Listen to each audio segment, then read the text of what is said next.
Hey everybody, welcome back to the Barndo channel. This is Charlie Downs with 1845 Barndominiums. We're back in the office today with Cody Holloway, the owner of 1845, and we wanted to talk to you today about turnkey builds and what is included in a turnkey build with 1845.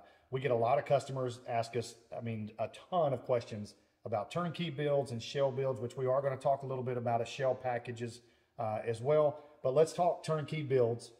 The number one question, of course, we're going to cover costs. We're going to make you wait till the end of the video for that one. But we want to talk about what is included. So what do we include in our turnkey builds? Yeah, we've done everything from a swimming pool to a sidewalk, driveways, clearing down land. It's really all you want it to be. So a turnkey literally means we're giving you a key to turn in to go into your house. So a turnkey for us means fully done, even to the point of we're doing one right now. Actually, we're providing furniture on, which is rare, but we're doing that part on that too. So literally from conception to completion is what we're doing that into, with even some landscaping if you like that. So we have some that say, hey, I've got a piece of property, trees everywhere. Yeah, I need somebody to clear it. Yeah, we can do that part. So we actually do an on-site visit with you. We'll come out, stake the area there too, give you a price, not only just the price, but telling you what we're going to do. We're going to provide this many yards of dirt. We're going to move this many trees. What are we going to do with the trees? All that other good stuff. And when we do those, I've done a lot of those site visits, and a lot of times we're trying to give you some advice as well on where to put that house. Yeah. Because we want homeowners to stake it out where they want it, where that view is going to be, but also when it comes down to water flow, cost to either bring dirt in, take dirt out, we try to help you as best we can as far as where to place that house and what makes most money sense for you in the long run. Now, the golden question, I'm just going to ask this one. I know you know the answer to it, but everybody wants to know, does that include septic? Yeah. I get asked that a 1,000 times. And yes, it does include septic, paint, interior trim, all the interior finishes are included in a turnkey build. So how far do we want to go and travel for a turnkey build outside of Hallsville? Yeah. We try to stay in the 80-mile radius is what we try to do. We do have occasionally gone a little bit farther than that, but there's a couple of reasons behind that. One is the contractors we use are normally pretty local to us there too, and it's a large ask to take those guys there too. We try to use the same guys on every build or really close to it there too, just because we trust them. We've done a lot with them, and to keep that integrity there, so we're not spending all day on the road. Essentially what's there. So now we do offer shell packages, and those are becoming more and more popular, where we're putting the shell up, and a lot of people are asking us to go to a certain point in that build, and they're doing the trim or doing the finish out. On a shell package, we will go out to probably 125 miles or so. We can push that a little bit further. Shells are a little bit easier for us to get those contractors. Those are our guys, our erection crews. They'll go a little bit further on a shell package. So if I do a turnkey build, or I've got a customer that says, okay, turnkey build, I've got to sell a house, I've got a lot of things to get going, but I want to try to nail down my timeline. Sure. What can we expect from the time that we say go, money's funded, and we're ready to go? How long is it going to take us?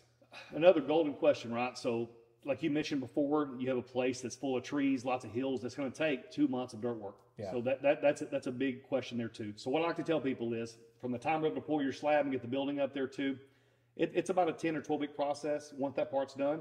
But getting up to it is the hardest part. Yeah. A lot of times people want a Barndominium because they want a farm style. They want it in the country. They want it in a pasture, which is great. But sometimes when it's really rainy or there's lots of trees, it takes a lot longer than essentially we're ready to start tomorrow. Yeah. So if you're looking at nailing down a timeline, always consider concrete. Yeah. Once we get that thing concreted in, we get that slab poured, now we can really kind of solidify how long it's going to take us to get that build completed. Now, let's talk shells for a minute. Sure. We offer shells in basically 3 phases.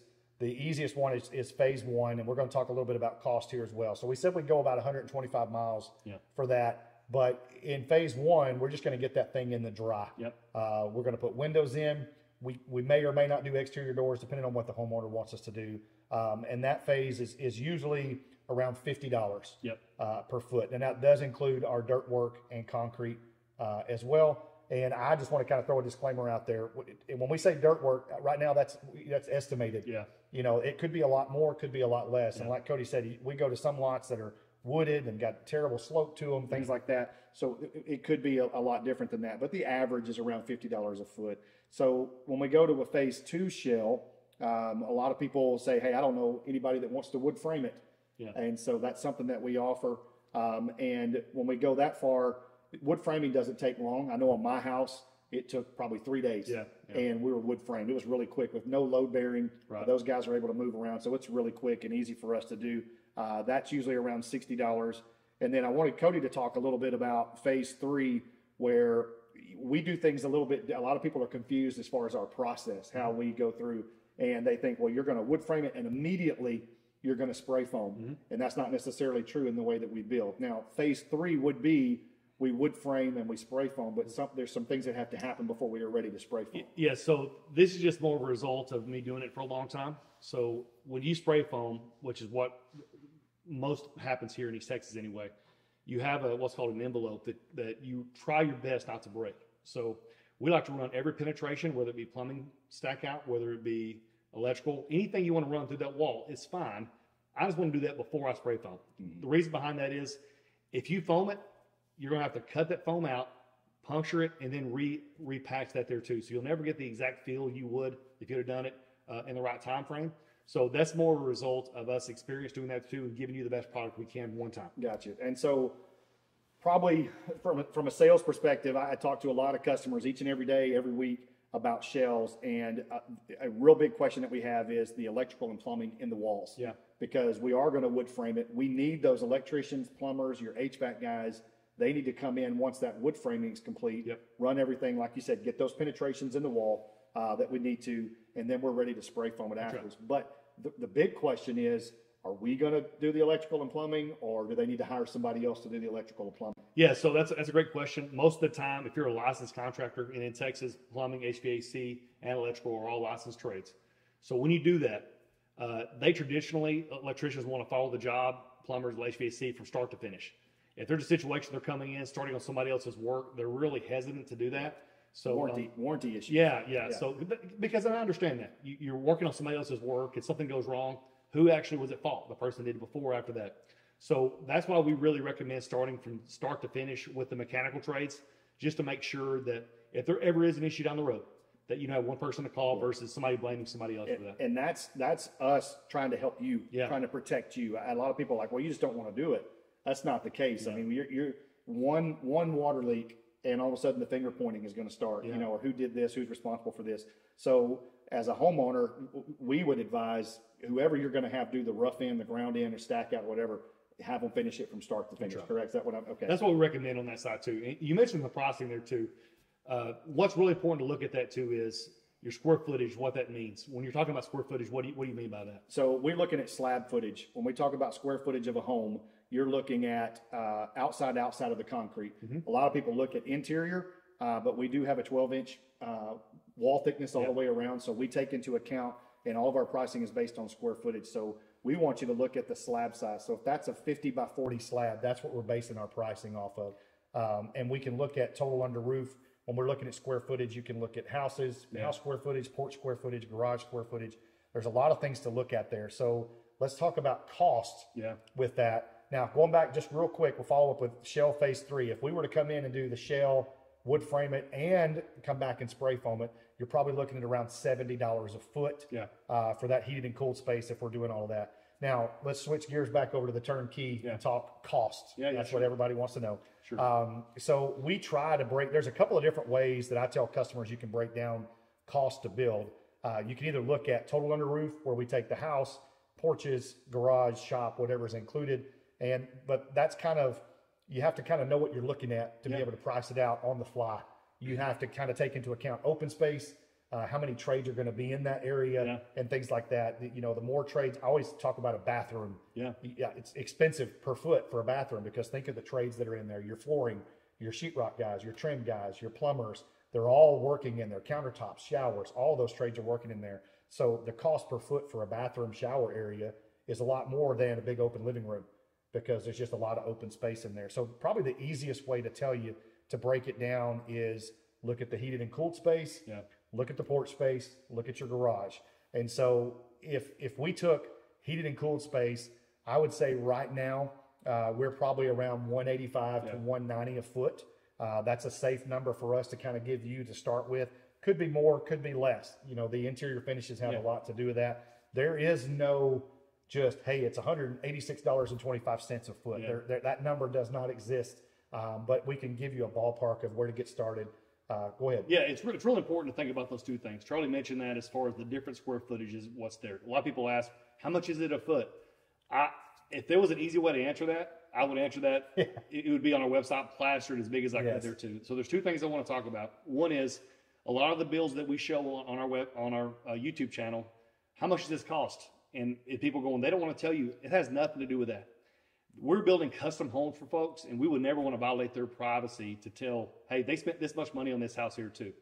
We're building or working on doing some spec homes. We'll share that from day one. I have no problem with that too. But as you or anybody else, if somebody's building you a custom home, you don't want to share what you spend on that. Right. So that's part one. Part two is Barndominiums are traditionally very unlike a traditional stick and brick. So most stick and brick homes that you see, small front porch, maybe a little bit bigger back porch. Your garage is about 525 square feet. Most homes we build have very large porches, very large garage. So if you look at 1,000 square feet living space, you have a 2,000 square foot garage, 3,000 square foot of porches. Your price per foot, if you put all of that in your heat and cool space, is going to be astronomical. That's why you want to break it down that way too. So we're not trying to hide anything necessarily. We just want you to understand you have to really look at what you're actually getting. I'm getting this much porch. I'm getting this much garage. I'm getting this much heated and cooled. That'll put a lot of things in a lot better perspective as opposed to how much is it per foot. Yeah, and that's why we have online, we have our starter package is to help with that. Yeah. The starter pack that we have with floor plans, it's $20. And what that $20 does, it really helps you plan because you can now look at the heated and cooled space, what it actually totals out to, the porches, what they total out to, garage, shop, etc. And so that package is really to help you try to get a financial start and planning for your house. Now, if we actually just break down the numbers, heated and cooled space, so this is the actual living area, your living room, kitchen, bathroom, bedrooms, that is going to be around $185, $190 a foot. If we look at porches, okay, porches and carports are essentially the same thing. We do a lot of times we do 4x4 posts with that, maybe 6x6 posts, but there's less sheeting, less electrical that goes into that. And so the cost for porches or carport areas is about $35 a foot. That does include electrical, that's slab and everything included in that. And then if we look at shops or garages, those are enclosed. You've got options there, some things that can change this price. Or you've got 3-inch vinyl insulation, you've got spray foam. There's just some things that can alter this. But in general, you're looking at pretty much the same cost for a shell that we would do a shell phase one, which would be about $50 a foot. It can be as low as, I've seen shops as low as 40.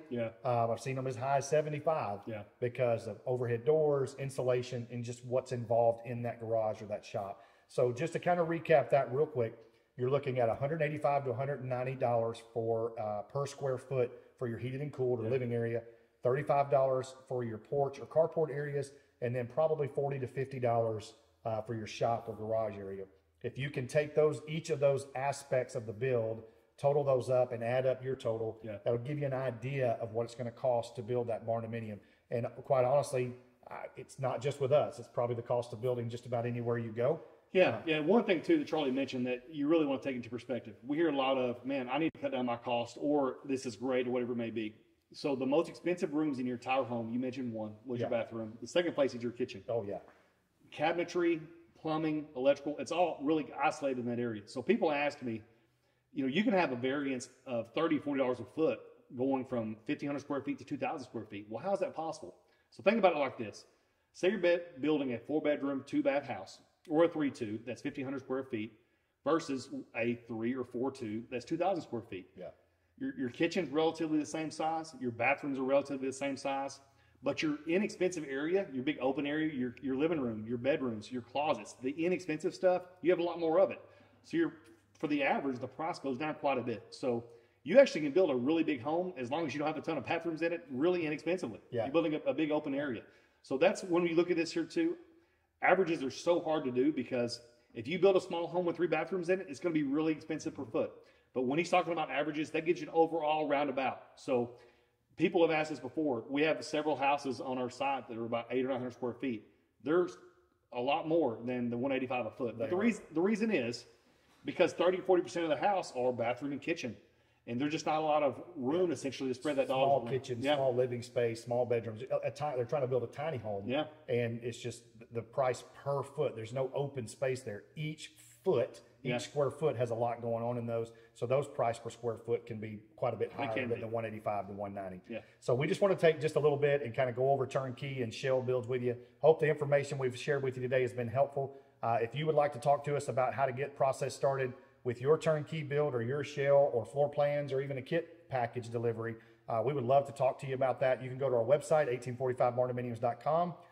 You can click on request a quote, or you can hit the contact form there. Send us a little bit of information about your project, and we would love to talk to you about how to get the process started of making your dream home a reality with 1845 Barndominiums. Hope you enjoyed the information today. We'll see you folks again next time on the Barndo channel.